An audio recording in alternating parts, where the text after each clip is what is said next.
A billionaire walked into a rundown diner that morning, clutching a secret that would destroy a family. Within hours, a struggling waitress would risk everything for his disabled son, only to discover the man she was falling for might be a monster. But let me back up, because what happened at Table 7 that Tuesday changed 3 lives forever. The black Bentley looked like it had taken a wrong turn off Route 66. Dust swirled around its pristine wheels as it pulled into the cracked parking lot of Mel's Diner in Amarillo, Texas. Inside, truckers hunched over coffee cups, and the morning rush of construction workers grabbed breakfast burritos before their shifts. Nobody expected to see a man in a $3,000 suit slide into the torn vinyl booth in the corner. Emma Carter barely looked up from wiping down table 4. She'd been on her feet for 12 hours straight, working a double shift to scrape together another payment on her mother's mounting hospital bills. The fluorescent lights buzzed overhead, casting harsh shadows under her eyes, but her smile never wavered. It couldn't, not when every tip meant the difference between keeping the lights on or sitting in darkness. The man's phone rang immediately. "Harrington," he barked, his voice cutting through the diner's chatter. "The Phoenix deal closes today, or I walk. I don't care what their lawyers say." Emma's manager, Pete, shot her a look across the room. New customers meant money, and money meant he stayed off her back for another hour. She grabbed the coffee pot and approached the corner booth. The man, Harrington, wasn't alone. Beside him sat a small boy in a wheelchair, maybe 9 years old, staring down at his hands. The child's expensive clothes couldn't hide the way he seemed to fold in on himself, like he was trying to disappear. "Good morning," Emma said softly, setting down 2 menus. "Can I start you off with some coffee?" Harrington waved her away without looking up, his attention locked on his phone. The zoning permits better be ready by noon, or someone's getting fired. But the boy looked up at Emma, and she saw something that made her chest tighten. His eyes held the kind of pain that had nothing to do with whatever kept him in that wheelchair. The look of a child who'd learned to expect nothing from the world. "What's your name?" Emma whispered, kneeling beside his chair. "Daniel," he said, his voice barely audible over his father's shouting into the phone. "That's a strong name. I bet you're hungry, aren't you?" For the first time that morning, Daniel almost smiled. 20 minutes later, Emma returned with their order: black coffee for the father who barely acknowledged her existence, and chocolate chip pancakes for Daniel. She'd added extra whipped cream without being asked. Something about the boy's quiet sadness reminded her of her younger self. That's when everything went wrong. Daniel reached for his orange juice, his hand trembling slightly. The glass slipped from his fingers, sending sticky liquid cascading across the table and onto the floor. The sound of shattering glass cut through the diner's noise like a gunshot. Every head turned. Conversation stopped. Daniel's face flushed red. "I'm sorry," he whispered, his voice breaking. I'm sorry. Across the room, Pete's face darkened. Spills meant cleanup time. Cleanup time meant slower service. Slower service meant angry customers and smaller tips. Emma had been warned about this exact scenario just last week. "I didn't mean to," Daniel said, tears welling in his eyes. "Please don't be mad at me." Emma froze, her heart hammering. Pete was already marching toward their table, his jaw set in the expression that meant someone was about to get fired. She had exactly 3 seconds to make a choice that would determine whether she kept the job that paid her mother's medical bills.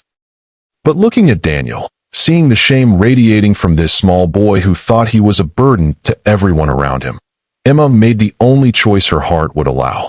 She knelt beside Daniel's wheelchair, her uniform soaking up the sticky juice from the floor. "Hey," she said gently, pulling a clean napkin from her apron. "Look at me." Daniel's tear-filled eyes met hers. "I spill things all the time," she said, wiping orange juice from his hands with careful tenderness. "Last week, I dropped a whole tray of dishes. Made such a loud crash that a customer thought someone was robbing the place." Despite his tears, Daniel let out a small laugh. "That's better," Emma said, winking at him. "You know what? Spills just mean we get to clean up together. No big deal." For one perfect moment, the world consisted of just Emma and Daniel, and the sound of his rare, precious laughter. Then Pete's shadow fell across their table. "Carter," his voice boomed through the diner. "What the hell do you think you're doing?" Emma stood slowly, her wet uniform clinging to her knees. "I was just. You were wasting time, is what you were doing." Pete's face was red with fury. I've got paying customers waiting for refills while you're playing nursemaid to some kid who can't hold a glass. The cruelty in his words hit Daniel like a physical blow. The boy shrank back in his wheelchair, his brief moment of joy evaporating. Don't talk about him like that, Emma said quietly. Excuse me. Pete stepped closer, his voice rising. Did you just tell me how to run my diner? Around them, customers had stopped eating to watch the drama unfold. Truckers looked up from their newspapers. The construction crew paused mid-conversation. I said don't talk about him like that. Emma's voice was steadier now, fueled by a protective fury she didn't know she possessed. He's just a child. Pete's laugh was ugly. He's a liability, and so are you. You're fired, Carter. Get your stuff and get out. The words hit Emma like a sledgehammer. 3 years of double shifts, of swallowing her pride, of smiling through harassment and exhaustion, all gone. Her mother's next doctor's appointment was in 4 days. The rent was due in 6. But before the panic could fully set in, a voice cut through the tension like a blade. She's not going anywhere. The temperature in the diner seemed to drop 10 degrees. Every eye turned toward the corner booth, where Harrington had finally set down his phone. He stood slowly, unfolding to his full height, and Emma suddenly understood why boardrooms across America fell silent when he entered. Power radiated from him like heat from a furnace. I'm sorry, sir, Pete stammered, his earlier aggression evaporating. This doesn't concern you, doesn't it? Harrington's voice was quiet, controlled, and absolutely terrifying. Your employee just showed more compassion to my son than most people show in a lifetime. And you want to fire her for it? Pete's mouth opened and closed like a fish gasping for air. Harrington reached into his jacket and pulled out his wallet. Without breaking eye contact with Pete, he placed $500 bills on the table. For the mess, he said, and for your employee's discretion in dealing with difficult customers. The entire diner had gone silent. Even the coffee machine seemed to have stopped gurgling. As for you, Harrington turned to Emma, and she felt the full weight of his attention settle on her like a spotlight. I'd like to speak with you. Outside. Emma's legs felt like water. She didn't know whether to be relieved or terrified. This stranger, this billionaire, she was beginning to realize, had just saved her job. But the way he was looking at her, with an intensity that seemed to see straight through to her soul, made her wonder if she'd just traded one kind of trouble for another. What's your name? He asked. Emma. Emma Carter. Well, Emma Carter, he said, his eyes never leaving hers. I have a proposition for you. One that could change your life forever. Behind him, Daniel watched with wide eyes, still clutching the napkin Emma had used to dry his hands. What Emma didn't know, what she couldn't possibly know as she followed this mysterious man toward the door, was that she was about to step into a world of luxury and lies, where nothing was what it seemed, and where the man offering to save her might be the same man who destroyed his own family. The locked room in his mansion held secrets that would shatter everything she thought she knew about love, trust, and the price of salvation. But for now, all Emma knew was that a powerful stranger had appeared in her life, like an answer to her prayers. She had no idea she might be walking straight into her worst nightmare. What would you have done in Emma's shoes? Would you have risked your job for a stranger's child? Drop a comment below and let me know where you're watching from. And while you're here, rate this story from 1 to 10. I read every single comment. If you want to see what happens when Emma discovers the truth about this mysterious billionaire, hit that subscribe button. Trust me, you won't see the next twist coming. The parking lot gravel crunched under Emma's worn sneakers as she followed the stranger outside. Her heart hammered against her ribs, from fear, relief, or something else entirely. She couldn't tell. You don't know who I am, do you? He asked, studying her face with those penetrating dark eyes. Emma shook her head. Should she? Michael Harrington. Harrington Real Estate. He said it like those words should mean something. When her expression remained blank, something almost like amusement flickered across his features. I own half the commercial properties in Dallas. The other half, I'm working on. The pieces clicked into place. The expensive suit, the casual way he'd thrown down $500, the phone calls about Phoenix deals and zoning permits. This wasn't just a rich man. This was stupid rich. The kind of wealthy that made normal people's problems disappear with a signature. Why are you telling me this? Emma asked. Because what you did in there. He gestured toward the diner, where where faces were still pressed against the windows, watching their conversation. Most people see Daniel, and they either stare like he's a curiosity, or they look away like he's invisible. You saw a child who needed kindness. Daniel. Through the diner's glass door, Emma could see the boy still sitting in his wheelchair at their table, methodically eating his pancakes. Something about his careful, precise movements tugged at her heart. "He's your son," she said. "Yes." The single word carried more pain than Michael probably intended to reveal. "And he's been through more than any 9-year-old should have to endure." Emma waited for him to elaborate, but Michael seemed to catch himself, his expression shuddering closed again. "I have a proposition for you, Emma. Daniel needs someone who can see past his disability. Someone who treats him like the remarkable boy he is, not like a burden or a tragedy." "What kind of proposition?" "I want to hire you as his private caregiver. Full-time.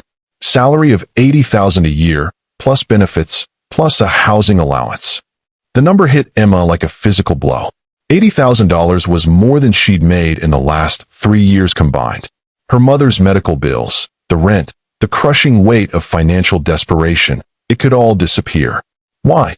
The word came out as barely a whisper. "Because in 37 years on this planet, I've learned to recognize authenticity when I see it. And my son deserves someone authentic in his life." Emma's mind raced. It felt too good to be true, like a fairy tale that would dissolve the moment she reached for it. "I don't have any formal training. I'm not a nurse or a therapist or—" Daniel doesn't need another medical professional. He needs someone who will laugh at his jokes and challenge him to be brave. Someone who will see his potential instead of his limitations. Michael stepped closer, and Emma caught the faint scent of expensive cologne. "He needs someone like you." Through the window, Daniel caught Emma's eye and waved shyly. The gesture was so hopeful, so trusting, that Emma felt her resolve crumble. "When would you want me to start?" Michael's smile was sharp and satisfied. "How about now?" 3 weeks later, Emma stood in the marble foyer of the Harrington Mansion in Dallas's most exclusive neighborhood, and still couldn't quite believe this was her life. The house was a monument to wealth. Soaring ceilings, crystal chandeliers, and artwork that probably cost more than most people's homes. But what struck Emma most wasn't the luxury.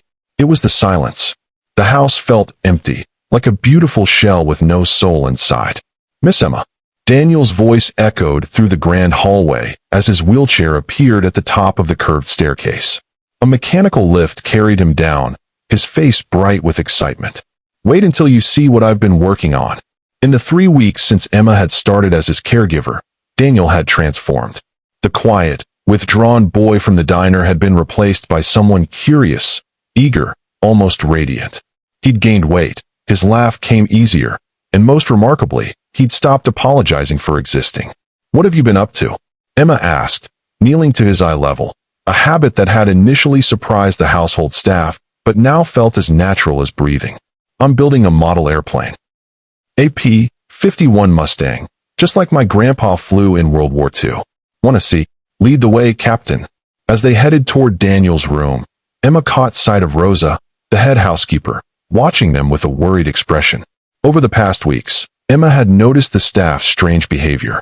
Conversations that stopped when she entered rooms. Meaningful looks exchanged over her head. And always, the careful way they avoided mentioning Daniel's mother.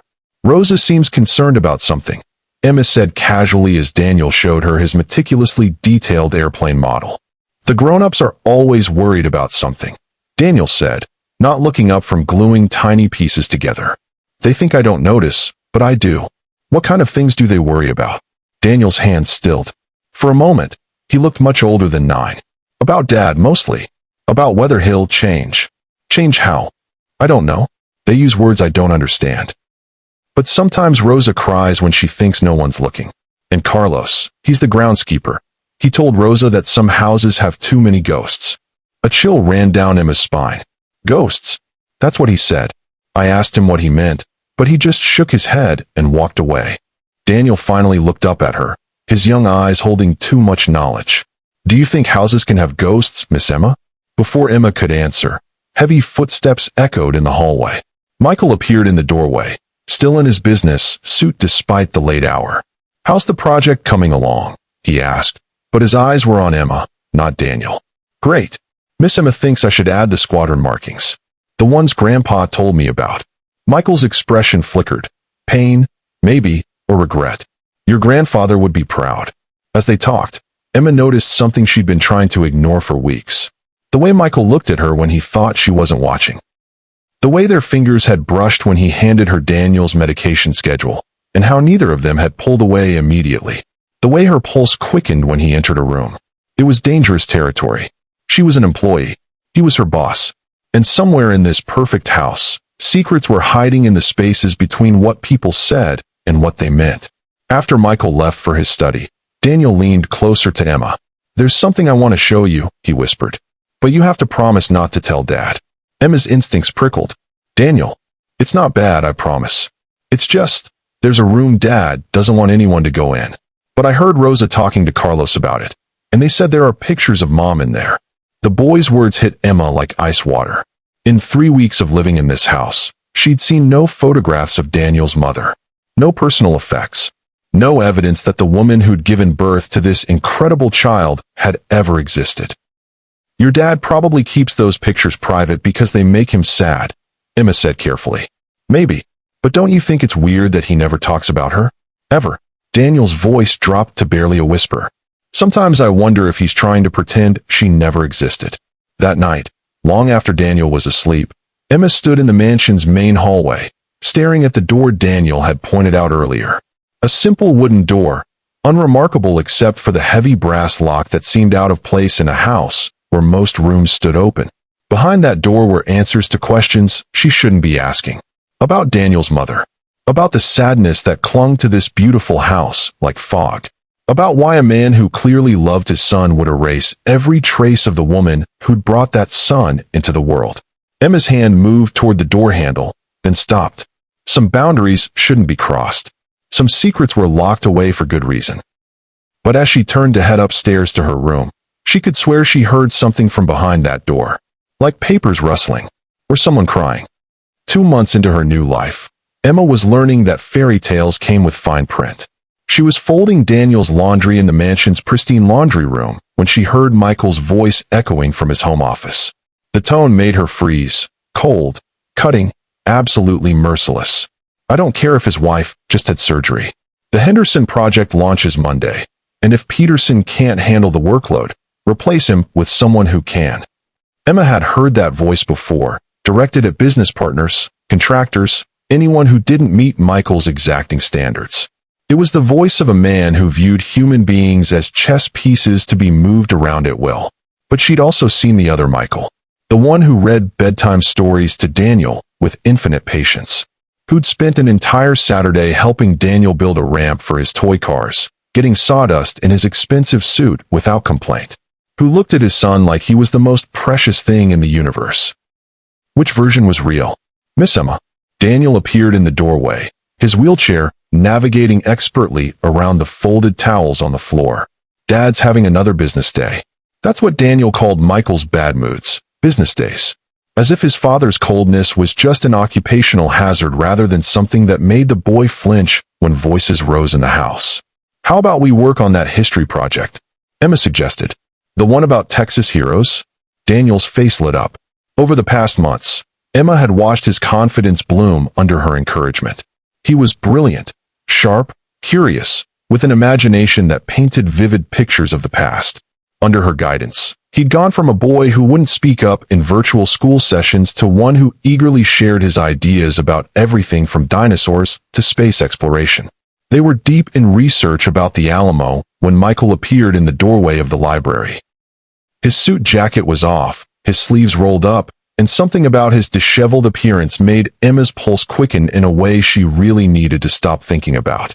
How are my two favorite people? He asked, and the transformation from cold businessman to loving father was so complete it gave Emma whiplash. We're learning about William Travis, Daniel announced. Did you know he drew a line in the sand and asked who would stay and fight? I didn't know that. Michael settled into one of the library's leather chairs, close enough that Emma caught that familiar scent of his cologne. What do you think about Travis's choice, Daniel? I think sometimes people have to choose between being safe and doing what's right, Daniel said solemnly. Even when it's scary. Michael's eyes met Emma's over Daniel's head, and something passed between them, a moment of perfect understanding about the remarkable boy they both cared for. "That's very wise," Michael said softly. These were the moments that confused Emma most. When Michael dropped his guard, when she glimpsed the man beneath the armor of wealth and control, he was magnetic, compelling in a way that made her forget all the reasons she should maintain professional distance. After Daniel went to bed that night, Emma found herself in the kitchen making tea, trying to quiet her racing thoughts. She'd been having more and more of these moments lately, catching herself watching Michael when he didn't know, feeling her heart skip when he smiled at something Daniel said, imagining what it would be like if the careful boundaries between them disappeared. "Can't sleep?" Emma spun around to find Michael in the kitchen doorway, his tie gone, his dark hair mussed like he'd been running his hands through it. "Just winding down," she said, hoping her voice sounded steadier than she felt. He moved to the kitchen island, close enough that she could see the exhaustion in his eyes. "I owe you an apology." "For what?" "For what you probably heard earlier. The phone call with Peterson." Michael's jaw tightened. "I know I can be harsh in business, but I need you to understand. Everything I do, every difficult decision I make, it's all for Daniel. You don't have to explain." "I do." He stepped closer, and Emma felt the kitchen shrink around them. "Because I can see the way you look at me sometimes. Like you're trying to figure out who I really am." Emma's breath caught. "Michael, the truth is, I don't know anymore. For years, being ruthless was survival. But then you came into our lives, and watching you with Daniel, seeing him laugh the way he does now." Michael's voice dropped to barely a whisper. "You're changing us. Both of us." The space between them felt charged, electric. Emma knew she should step back, maintain the professional distance that kept this situation safe. Instead, she found herself moving closer. "Daniel's mother," she heard herself say. "What happened to her?" The question shattered the moment like glass hitting concrete. Michael's expression shuddered, and the warmth in his eyes turned to ice. "That's not something I discuss. But Daniel deserves to know. Daniel knows what he needs to know." Michael's voice had returned to that cold, controlled tone that brooked no argument. "His mother died in a car accident when he was 4. End of discussion." But even as he said it, Emma caught something in his expression. A flicker of guilt, maybe, or fear. Whatever the truth about Daniel's mother, it wasn't as simple as a car accident. That night, as Emma lay in her bed in the mansion's guest wing, Daniel's words from weeks earlier echoed in her mind. "Sometimes I wonder if he's trying to pretend she never existed." What kind of car accident left no photos, no mementos, no trace that a woman had ever lived in this house? What kind of grief was so complete that it erased every evidence of love? And why, when Michael talked about his late wife, did his eyes hold the shadow of a man with something to hide? Just as Emma was beginning to trust this perfect new life, cracks were forming in the fairy tale.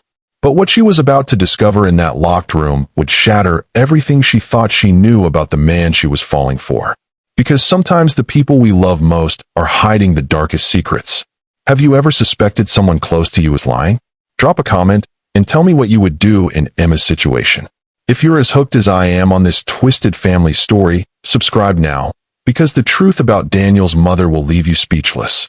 The opportunity came 3 days later, on a Tuesday morning when Michael left for an emergency business trip to Phoenix, and Daniel was at his weekly physical therapy session with Carlos. Emma stood in the mansion's silent hallway, her heart hammering as she stared at the locked door that had haunted her thoughts for weeks. Rosa was grocery shopping. The cleaning staff had Tuesdays off.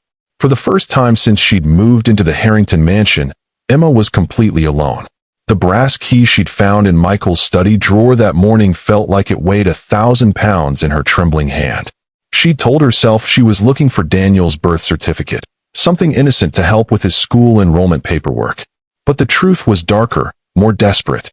The questions about Daniel's mother had been eating at her like acid, and Michael's cold dismissal of her curiosity had only made it worse. What kind of man erases every trace of his dead wife? The key turned with a soft click that seemed to echo through the empty house like a gunshot. Emma pushed the door open and stepped into darkness. The room beyond was smaller than she'd expected, more like a study than the grand spaces that filled the rest of the mansion. Heavy curtains blocked the windows, but as her eyes adjusted, she could make out the shapes of furniture covered in dust sheets. She found the light switch and flicked it on. What she saw made her knees buckle. The walls were covered with photographs, dozens of them, maybe hundreds. All of the same woman. A woman with Daniel's eyes and smile, captured in moments of pure joy, laughing on a beach, dancing at what looked like a wedding, holding a tiny baby with infinite tenderness.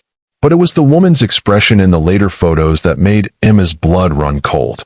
The joy faded gradually from image to image, replaced by something that looked like fear. In the final photographs, the woman's smile never reached her eyes, and she seemed to shrink away from whoever was taking the pictures. Emma moved deeper into the room, her footsteps muffled by a thick Persian rug. On the desk sat an ornate wooden box, its lid slightly ajar. Inside, she found letters, dozens of them, all in the same delicate handwriting. With shaking hands, Emma pulled out the first letter and began to read. My dearest sister, I don't know how much longer I can pretend everything is perfect. Michael watches my every move now. He's hired people to follow me when I leave the house. Yesterday, I found cameras in Daniel's nursery. He said they were for security, but the way he looks at the footage, it's like he's studying us, cataloging our every breath. I used to think his possessiveness was romantic. Now I realize it was never love, it was ownership. If something happens to me, please know that I never stopped loving Daniel. But I can't raise him in a cage, even a golden one. Your sister, Isabella. Emma's hands shook as she reached for another letter. This one dated just months before Isabella's supposed death. Maria? He found my first letter to you. I don't know how. Maybe he reads my mail, maybe the staff reports to him, maybe he's had me followed all along. When he confronted me, his eyes were so cold. He said if I ever tried to contact my family again, I would face consequences. I'm scared, Maria. Not just for myself, but for Daniel. What kind of father threatens the mother of his child? What kind of love demands complete surrender? I've been putting money aside, hiding it where he can't find it. If I can gather enough, maybe Daniel and I can disappear. Maybe we can find somewhere he can't reach us. But I know Michael. He has people everywhere, connections that stretch across the country. How do you hide from someone who owns half of Texas? I keep telling myself that if I'm patient, if I'm careful, I can find a way out. But some days I wonder if the only way to save my son is to leave him behind. The thought breaks my heart, but what breaks it more is the idea of Daniel growing up to become like his father. All my love, Isabella. The letter slipped from Emma's nerveless fingers as the truth crashed over her like a tidal wave. Isabella Harrington hadn't died in a car accident. She had fled, escaped, abandoned her son to save herself from a man whose love had become a prison. And Michael, the man Emma had been falling for, the man she'd trusted with her heart, had lied about everything. Emma sank into the desk chair, her mind reeling. How many times had she seen flashes of Michael's controlling nature? The way he monitored the staff's every move. How he knew exactly where Daniel was at every moment. The security cameras throughout the house that she'd assumed were normal for a wealthy family. But it wasn't security. It was surveillance. She thought about the way Michael's eyes followed her when she moved through the house. The way he always seemed to know when she'd been somewhere or talked to someone. She'd thought it was attention, maybe even affection. Now she realized it was the same obsessive control that had driven Isabella away. Emma reached for the final letter in the box, dated just days before Isabella's supposed death.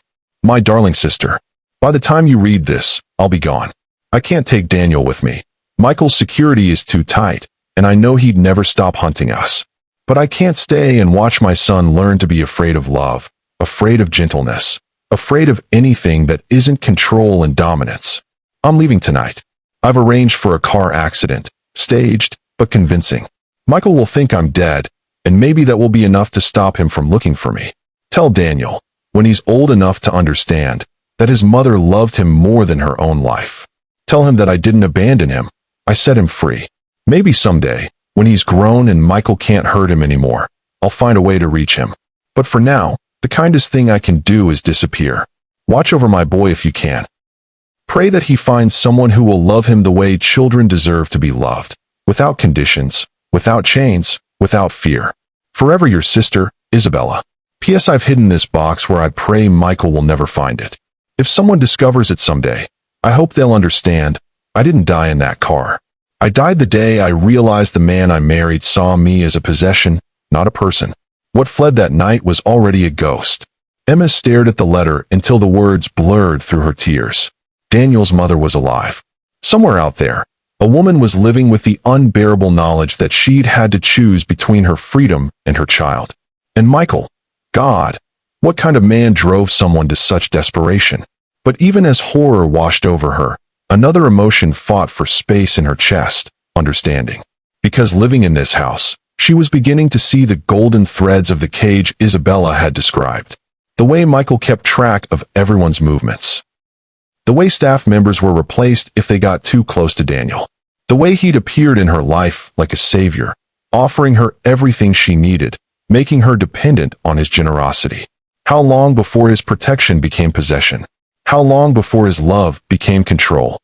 Emma was so lost in her thoughts that she didn't hear the footsteps in the hallway. Didn't realize she was no longer alone until a voice behind her made her blood turn to ice. I was wondering when you'd finally work up the courage to come in here. She spun around to find Michael standing in the doorway, his expensive suit immaculate, his expression unreadable. In the harsh light of the hidden room, surrounded by evidence of his lies, he looked like a stranger. Michael, I can explain. Can you? He stepped into the room, closing the door behind him with a soft click. Because I'm very curious to hear your explanation for breaking into a private room, reading private correspondence, and violating the trust one placed in you. His voice was calm, controlled, but Emma could see something dangerous lurking in his dark eyes. Something that made her understand, with perfect clarity, why Isabella had been so afraid. You lied to me, she whispered. You lied to Daniel. His mother isn't dead, isn't she? Michael moved closer, and Emma fought the urge to back away. The woman who wrote those letters, the woman who abandoned her son, she died the night she drove away. What's left out there somewhere is just a coward wearing Isabella's face. She was trying to protect herself, protect Daniel. She was selfish. The words cracked like a whip. She had everything. A beautiful home, financial security, a child who adored her, a husband who worshipped her. And she threw it all away because she was too weak to appreciate what she had. You were controlling her, watching her every move, isolating her from her family. I was protecting her. Michael's composure finally cracked, revealing the raw pain underneath. Do you have any idea how many people would love to hurt someone like Isabella to get to me? The threats we received? The attempts to kidnap her, to use her against me? Emma stared at him, trying to reconcile this explanation with the terror in Isabella's letters. I gave her everything, Michael continued, his voice dropping to a whisper. Everything I had, everything I was. And it still wasn't enough. She looked at security cameras and saw prison bars. She looked at bodyguards and saw captors. She looked at love and saw chains. For a moment, Emma glimpsed the man beneath the mask, broken, abandoned, consumed by a grief that had turned toxic over the years. Michael, she said softly, I understand why you're hurt, but you can't control people you love. You can't love them so hard that you forget they need to breathe. His laugh was bitter. Is that what you think I'm doing to you? The question hung in the air between them like a blade. Because the truth was, Emma was beginning to see the similarities. The way Michael had appeared in her life at her lowest moment. The way he'd solved all her problems, made her dependent on him.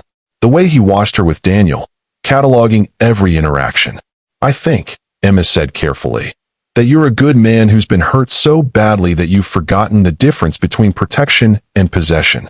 And I think, Michael replied, his voice dangerously quiet, that you've been listening to the poisonous words of a woman who destroyed her own family rather than fighting for it. He moved closer, close enough that Emma could see the pain and anger warring in his expression. The question now, Emma, is what you plan to do with this information. Are you going to follow Isabella's example and run away at the first sign of difficulty? Or are you going to stay and help me give Daniel the stable, loving home his mother was too selfish to provide? Emma's heart hammered against her ribs. In his words, she heard an ultimatum. Stay and become complicit in the lies, or leave and abandon Daniel to a father whose love came with chains. But she also heard something else, a desperate plea from a man who'd been abandoned once and couldn't survive it happening again. What would you do if you discovered the person you trusted was hiding this kind of secret? Would you stay and try to change them, or would you protect yourself the way Isabella did? Drop a comment below. I need to know what you think. And if you're not subscribed yet, Hit that button now. Because Emma's choice in the next chapter will determine not just her fate, but Daniel's future. Some decisions can't be undone. Emma didn't sleep that night. She lay in her bed in the mansion's guest wing, staring at the ceiling while her mind churned through everything she'd discovered. Every time she closed her eyes, she saw Isabella's terrified face in those final photographs, or the desperate handwriting of a woman planning her own disappearance. But she also kept hearing Michael's voice. Are you going to follow Isabella's example and run away at the first sign of difficulty? Was that what Isabella had done? Run at the first sign of trouble? Or had she made the only choice a desperate woman could make? At 3 a.m., Emma gave up on sleep and padded quietly down the hallway toward Daniel's room. She often checked on him before bed, a habit that had developed over the months of caring for him. But tonight, she needed to see him, to remind herself what was at stake in this impossible situation. Daniel was sleeping peacefully, his face relaxed in a way that still amazed Emma. When she'd first met him, he'd even looked tense in sleep, as if he couldn't fully let his guard down. Now, under her care, he slept like the child he was, trusting, secure, loved. What would happen to him if she left? What would happen if she stayed? He looks peaceful, doesn't he? Emma spun around to find Michael standing in the doorway, still dressed in his suit from earlier. His tie was gone, his hair disheveled, and there were dark circles under his eyes that suggested he hadn't slept either. I didn't hear you come home, Emma whispered. I never left. His voice was quiet, weary. I've been in my study, thinking about what happened today, about what you found. They stood on opposite sides of Daniel's room, with the sleeping boy between them, and Emma could feel the weight of everything unsaid hanging in the air. I need you to understand something, Michael said finally. Everything I did, every decision I made regarding Isabella, it was to protect my family. By isolating her from everyone she loved, by keeping her safe from people who would have used her to hurt me. Michael's jaw tightened. You have no idea what it's like to have that kind of wealth, that kind of visibility. The death threats, the kidnapping attempts, the people who see your family as leverage. Emma watched Daniel's chest rise and fall with each peaceful breath. But you can't love someone by locking them in a cage. Can't you? Michael stepped into the room, moving closer to Daniel's bed. Look at him, Emma. Really look at him. Do you see fear? Do you see a boy who's been damaged by too much protection? Emma had to admit she didn't. Daniel was thriving, confident, happier than he'd been since she'd known him. But was that because of Michael's protection, or despite it? He's happy because he has you, Michael continued, his voice dropping to barely a whisper. Because for the first time in his life, he has someone who sees him as perfect exactly as he is. Not broken, not something to be pitted or fixed. Just perfect. The way Michael was looking at her made Emma's heart race in a way that terrified her. Because even knowing what she now knew about Isabella, even understanding the danger that came with Michael's particular brand of devotion, she could still feel herself drawn to him like a moth to flame. I'm not Isabella, she said quietly. No, you're stronger than she was. Braver. Michael moved around Daniel's bed until he was standing directly in front of Emma. Isabella saw protection and called it prison. She saw love and called it possession. But you understand that sometimes the world is dangerous, and sometimes the people we love need to be kept safe from it. His hand came up to touch her face, and Emma didn't pull away. She should have. Every rational part of her mind screamed warnings. But the touch was so gentle, so full of longing, that she found herself leaning into it. I'm falling in love with you, Michael whispered. I've been trying to fight it, trying to maintain proper boundaries, but watching you with Daniel, seeing how you've brought light back into this house. Emma, you've given me something I thought I'd lost forever. Michael, I know the timing is terrible. I know what you must think of me after today, but I need you to know that what I feel for you isn't what I felt for Isabella. It's not possession or obsession. It's gratitude. It's admiration. It's the kind of love that makes a man want to be better than he is. Emma's breath caught. Because despite everything, despite the locked room and the lies and the letters from a woman who'd fled in terror, she could feel herself believing him, wanting to believe him. You scare me, she admitted. Good. You should be scared. Not of me, never of me, but of what we could be together. Of how much power you have to heal this family, or destroy it. Before Emma could respond, a small voice spoke from the bed. Are you guys fighting? They both turned to find Daniel watching them with wide, worried eyes. Emma's heart clenched at the fear in his expression. The automatic assumption that raised voices meant conflict, meant someone might leave. "No, sweetheart," Emma said quickly, moving to sit on the edge of his bed. "We're just talking. About Mom." The question hit the room like a bomb. Emma felt Michael go rigid behind her, and she knew they'd reached the moment of truth. Whatever happened next would determine not just her future with this family, but Daniel's understanding of his own past. "What do you know about your mom?" Emma asked gently. Daniel looked between Emma and Michael, then back again. "I know she died when I was little, in a car accident. But..." He hesitated, biting his lip. "But what, buddy? Sometimes I dream about her. And in my dreams, she doesn't look sad like people do when they're about to die. She looks scared, like she's running from something." Michael made a sound like he'd been punched. Emma reached out instinctively, taking Daniel's small hand in hers. "Dreams can be confusing," she said carefully. "Sometimes our minds create stories that feel real but aren't. Maybe. But Rosa showed me a picture once, when Dad wasn't home. Mom was holding me when I was a baby, and she was looking over her shoulder like she was afraid someone was behind her."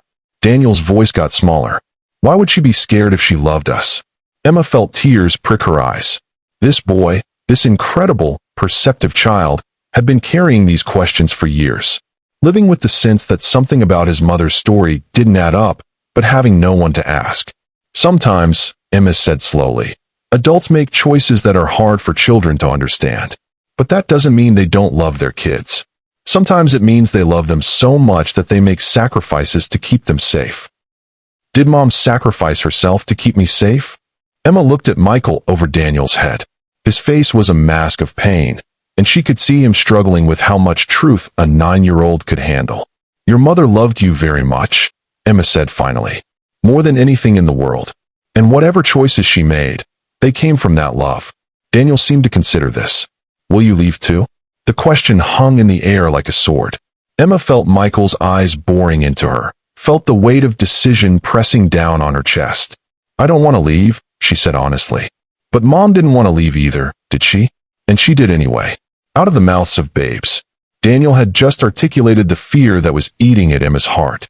Because the truth was, she was beginning to understand how Isabella might have felt trapped. How love could become suffocating when it came with surveillance cameras and bodyguards, and the constant sense of being watched, cataloged, controlled.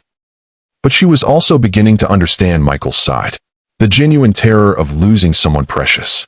The way love could make a person desperate enough to build walls that felt like protection, but looked like prison bars from the inside. "Your mom and I are different people," Emma said finally. "And your dad and I have a different relationship than he had with your mom. I'm not going anywhere, Daniel. Not as long as you need me. Promise." Emma looked into Daniel's trusting eyes, then at Michael's desperate ones, and realized she was making a choice that would define all of their futures. "I promise," she whispered. But even as she said the words, she wondered if she was sealing her fate, or Daniel's. Because love without trust was just another kind of cage. And trust without truth was just another kind of lie. And somewhere out there, Isabella Harrington was living proof that sometimes the only way to survive love was to run from it. The question now was whether Emma was strong enough to stay and fight for something better, or whether she was walking into the same trap that had destroyed Daniel's mother. Either way, there was no going back now. The confrontation Emma had been dreading came exactly 1 week later, on a rain-soaked Thursday evening that felt like the world was weeping. She was helping Daniel with his math homework in the library when Rosa appeared in the doorway, her face pale with something that looked like terror. "Miss Emma," Rosa whispered, her accent thicker than usual with distress. "There's a woman at the gate. She says she's Daniel's mother." The pencils slipped from Daniel's fingers, clattering onto the mahogany table. Emma's heart stopped beating for what felt like an eternity, then started again with violent, irregular thuds. "What did you say?" Daniel's voice was barely a whisper. Before Rosa could answer, the library doors burst open. Michael stood there, his suit soaked from rain, his phone pressed to his ear, his face a mask of barely controlled fury. "I don't care what she told the gate security," he barked into the phone. "Isabella Harrington is dead. Whoever that woman is, she's an imposter trying to scam my family. Have her arrested for trespassing." "Dad," Daniel's voice was small, confused. "What's happening?" Michael ended the call and looked at his son, and Emma saw his expression transform from rage to protective tenderness in the space of a heartbeat. Nothing you need to worry about, buddy. Just someone trying to cause trouble. But Emma could see the truth in Michael's eyes. This wasn't an imposter. Isabella was here. You knew, Emma said quietly. You knew she was alive, and you've known all along. Michael's jaw tightened. Daniel, go to your room. But Dad, now. The sharp tone made Daniel flinch, and Emma felt something inside her chest snap. She'd spent months helping this boy build confidence, watching him blossom under gentle encouragement. And with one harsh word, Michael had undone weeks of progress. Don't talk to him like that, Emma said, standing up. This is my house, and he is my son. I'll speak to him however I see fit. The way you spoke to Isabella? The words hung in the air like a challenge. Daniel's eyes widened, darting between the two adults who'd suddenly become strangers. Emma, Michael's voice carried a warning. You're walking into territory you don't understand. Then explain it to me. Explain how a dead woman is standing at your gate. Explain why you've spent 5 years lying to your son about his mother. Because sometimes lies are kinder than the truth. Michael's composure finally shattered, revealing the raw pain underneath. Because sometimes protecting the people you love means protecting them from reality itself. What reality? Emma stepped closer, her own anger building. That his mother loved him enough to give up everything for his safety? That she made an impossible choice between staying and watching him learn to fear love, or leaving and letting him grow up free. She abandoned us. The words exploded from Michael like a gunshot. She chose her own freedom over her child's happiness. She chose running away over fighting for her family. She chose survival over suffocation. Daniel's wheelchair had gone silent in the corner, and when Emma looked at him, her heart broke. The boy was pressed back in his chair, his face white with shock, his hands trembling. Stop, Daniel whispered. Please stop fighting. But the dam had burst, and 5 years of buried truth came pouring out.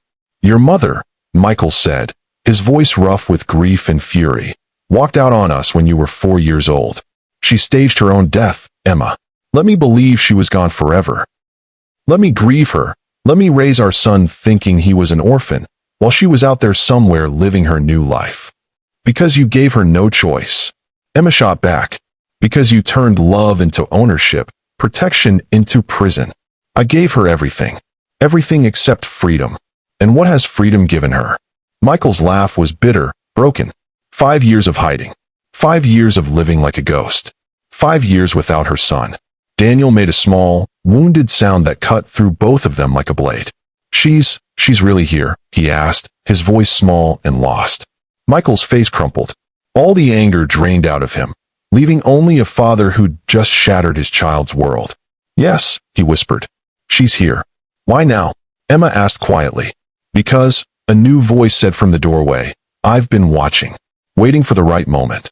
And when I saw Emma with Daniel, when I saw how happy he looked.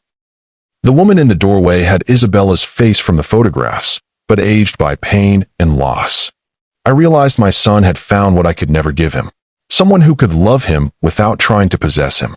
Daniel stared at the woman who'd given birth to him, his expression cycling through confusion, hope, and heartbreak. Mom, he whispered. Isabella took a tentative step into the room, and Emma could see her hands shaking. Hello, baby. You've gotten so big. You left me. Daniel's voice was matter of fact, but Emma could hear the years of hurt underneath. You died and left me. I know. And I'm so sorry, Daniel. I'm sorry for all of it. Were you really scared of Dad? The question hit the room like lightning. Isabella's eyes met Michael's across the space between them, and Emma saw 5 years of pain and regret pass between them. I was scared of losing myself, Isabella said finally. I was scared of forgetting who I was under all that protection. But I was never scared of your father loving you. That love, that's the most beautiful thing about him. Michael's breath caught, and Emma saw tears in his eyes for the first time since she'd known him. I thought you hated me, he said quietly. I hated the cage. I never hated you. Isabella looked at Daniel, then at Emma. But I was dying in that cage, Michael. And Daniel was learning to live in one. So you ran. So I ran. And I've regretted it every day since. Emma watched this broken family try to find their way through 5 years of lies and hurt, and she realized her role in all of this. She wasn't the prize to be won or the replacement to be feared. She was the bridge. The person who could see all sides, who could love without possessing, who could help heal what seemed irreparable. Have you ever been caught between two people you love, both of whom are right and wrong at the same time? Drop a comment and tell me whose side you're on, Michael's or Isabella's. If you're not subscribed yet, hit that button now, because the final chapter will determine whether this family can heal or if some wounds are too deep to mend. This is the moment that changes everything. 3 hours later, they sat around the kitchen table like strangers at a negotiation, which, Emma realized, was exactly what they were. Isabella had aged in the 5 years since her staged death, but she was still beautiful, still recognizably the woman from the photographs in that locked room. Daniel hadn't left her side since she'd arrived, as if afraid she might disappear again if he looked away. "I want to be clear about something," Isabella said, her hands wrapped around a cup of coffee that had long since gone cold. "I didn't come here to take Daniel away from you, Michael. I came because I realized that in trying to protect him from you, I robbed him of his father." Michael's jaw tightened. "You robbed him of his mother?" "Yes, I did. And that's a choice I'll have to live with for the rest of my life." Isabella looked at Daniel, her eyes bright with unshed tears. "But I need you to understand, baby. When I left, I thought I was saving you from becoming someone you weren't meant to be." "What do you mean?" Daniel asked. Isabella glanced at Emma, then at Michael. "Your father loves so deeply that sometimes he forgets other people need to breathe. And I was so afraid of being smothered that I forgot you needed both of us." "So what happens now?" Emma asked quietly. It was the question they'd all been avoiding. Isabella was alive. Daniel had a mother again, and the lies that had shaped their lives for 5 years were crumbling like sand castles in the tide. "Now," Isabella said, "we figure out how to be a family again. A different kind of family than we were before. You want to come back?" Michael's voice was carefully neutral, but Emma could see the hope and terror warring in his expression. "I want to be in Daniel's life, but not the way things were before. I can't go back to being watched and controlled and treated like a beautiful object to be protected." Isabella's voice strengthened. "And Daniel can't grow up thinking that's what love looks like." "Then what do you suggest?" Michael asked. "I suggest we learn from Emma." All eyes turned to Emma, who felt suddenly like she was under a microscope. "What do you mean?" she asked. "I've been watching you with Daniel for months," Isabella said. "From a distance, through private investigators, through sources in the household staff. And what I saw was someone who could love him completely without trying to own him. Someone who could protect him without imprisoning him." Emma felt heat rise in her cheeks. "Isabella, you gave him something neither Michael nor I could give him alone. You gave him the security of being cherished and the freedom to be himself." Isabella looked at Michael. "And you've been different too, haven't you? More patient, less controlling." Michael was quiet for a long moment. "Emma changed us both," he admitted finally. "She showed me that protection doesn't have to mean control. That love doesn't have to mean possession. And now," Isabella said, "we need to figure out if we can all love Daniel together without destroying each other in the process." Daniel had been quiet through most of this adult conversation, but now he spoke up, his voice small but determined. "I want all of you," he said simply. "I want Mom back, and I want Dad to not be scared anymore, and I want Miss Emma to stay forever." Emma's heart clenched. "Daniel, I know it's complicated," he continued. "I'm not stupid. I know grown-ups have problems that kids don't understand. But I also know that I've never been happier than I have been with Miss Emma here. And I know that having Mom back would make the happy part even better, as long as nobody has to leave or be scared." Out of the mouths of babes, this 9-year-old boy had just articulated what none of the adults had been brave enough to say. That love didn't have to be a zero-sum game. That families could be bigger, messier, more complicated than the traditional models. "It wouldn't be conventional," Isabella said quietly. "Nothing about our lives has ever been conventional," Michael replied. They looked at each other, the 3 adults who loved Daniel most, and Emma saw the possibility of something unprecedented taking shape. Not a return to the past, but a step toward a future none of them had imagined.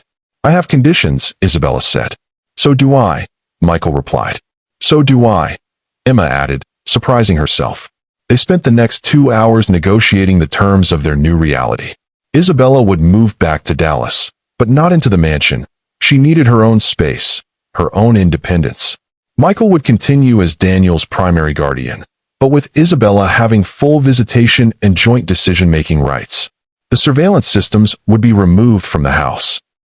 The bodyguards would be reduced to reasonable security measures. And Emma would stay, not as an employee anymore, but as something harder to define. A bridge between past and present. A stabilizing force for Daniel. A woman who'd somehow become central to this unconventional family's happiness. "There's one more thing," Michael said as the evening wound down. He looked at Emma with an intensity that made her pulse quicken. "I meant what I said before. About falling in love with you. That hasn't changed." Emma felt Isabella's eyes on her, assessing, not jealous but curious. "I know," Emma said quietly.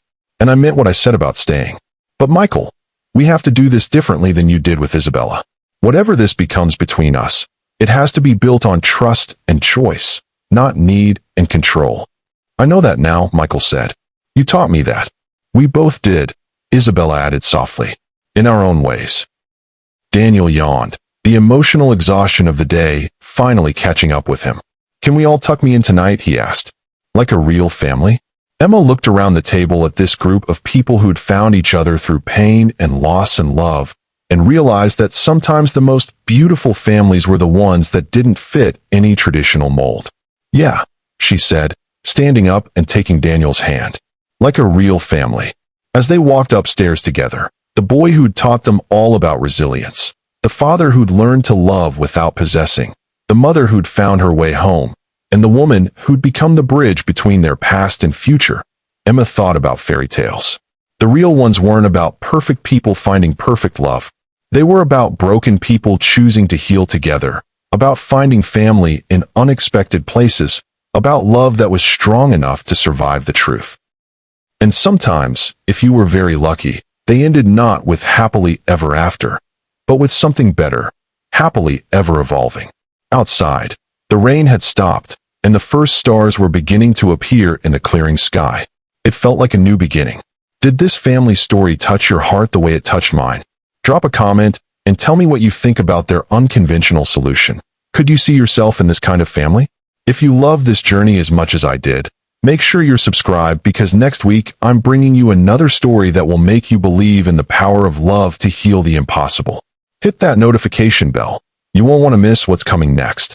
Sometimes the most beautiful families are the ones we create, not the ones we're born into.